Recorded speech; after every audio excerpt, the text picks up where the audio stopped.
কালকের ব্লগটা যেখানে শেষ করেছিলাম আজকের ব্লগটা ঠিক সেখান থেকেই শুরু। বাবার বাড়ির মন্দিরে পুজো দিয়ে তারপরে দিদিদের বাড়ি ভাত খেয়ে চলে আসলাম এখন বাপের বাড়িতে। এসে দেখলাম যে বৌদি মাইমা ভাত খাচ্ছে। আগের দিনের বার্থডেতে অনেক পাঁপড় ভেজেছিল, তো পাঁপড়গুলো পলিথিনের মধ্যে রেখেছিল যাতে নরম না হয়ে যায়। তো বৌদি আমাকে কিছু পাঁপড় দিল, তো আমি সেটাই খাচ্ছি। আমার এখন বাড়ি যাওয়ার সময় হয়ে গেছে, আর আমাদের এখানে খুব ভালো খেজুরের গুড় পাওয়া যায়, তাই এখন আমরা যাচ্ছি খেজুরের গুড় কেনার জন্য। আর এই যে রাস্তাটা দেখছো, এই রাস্তাটা দিয়ে আমি প্রায় অনেক বছর পরেই আসলাম। আর একটা সময় ছিল যে এই রাস্তাটা দিয়ে আমি দিনে 2-3বারও আসতাম। এই যে বাদিকে যে রাস্তাটা চলে গেল, যেখানে অনেক সাইকেল দাঁড়ানো আছে, সামনেই দাদার বাড়ি।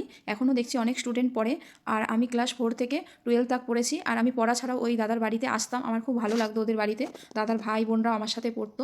তো ভালো রেজাল্ট করতে গেলে শুধু একজন ভালো স্টুডেন্ট হলে হয় না, একজন ভালো শিক্ষকেরও প্রয়োজন। দেখো, তারপর আমি চলে আসলাম যেই বাড়ি থেকে খেজুরের গুড় কিনবো সেখানে। তো এখানে পাড়া দিয়ে যখন আসছিলাম কতজনের সাথে কথা হয়েছে, আর এইদিকে এই কাকিমাটাকেও আমাকে ডাকছে কথা বলার জন্য। মানে আমি এই দিকটায়, ওই দাদা এই বাড়িটাতেও আমাদের পড়াতো, দাদাদের বাড়িতে জায়গা খুবই কম ছিল, তো ওই কাকিমার বাড়িতেও পড়াতো। অনেকদিন পর এই দিকটায় আসাতে সেই ছোটোবেলার পুরনো স্মৃতিগুলো মনে পড়ে গেল। এইসব মানুষগুলোর সাথে একটা সময় ছিল যে ডেলি দিনে যে কতবার দেখা হতো, সপ্তাহ মাস বছর শেষ হয়ে গেল এদের সাথে দেখা হয় না। আর মানুষগুলো গরিব হলেও অনেকটাই ভালো ছিল, খুবই ভালো ছিল, আর কথা বলতে ভালো লাগতো।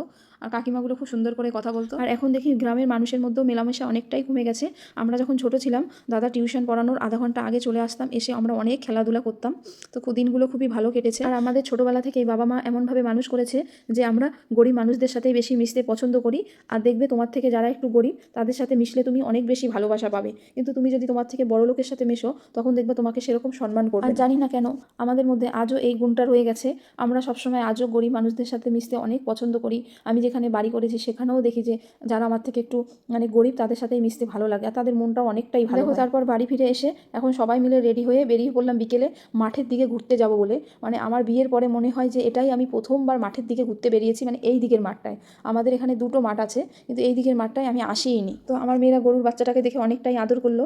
বেশ কয়েক বছর পরে এই গরুর বাচ্চাটা দেখতে পেলো। যখন আমরা ভাটিন্ডার কোয়ার্টারে ছিলাম তখন ওখানটায় বেশ গরু থাকতো, তো হাত দেয়নি। তারপরে কিছুটা গ্রামের মধ্যে দিয়ে হেঁটে আমরা চলে আসলাম এই যে মা শীতলার মন্দির। আগে যখন এটা ছোটোবেলায় মার সাথে বিয়ের আগে পুজো দিতে আসতাম তখন এটা মাটির ছিল, এখন তো বেশ সুন্দর পাকা করে দিয়েছে।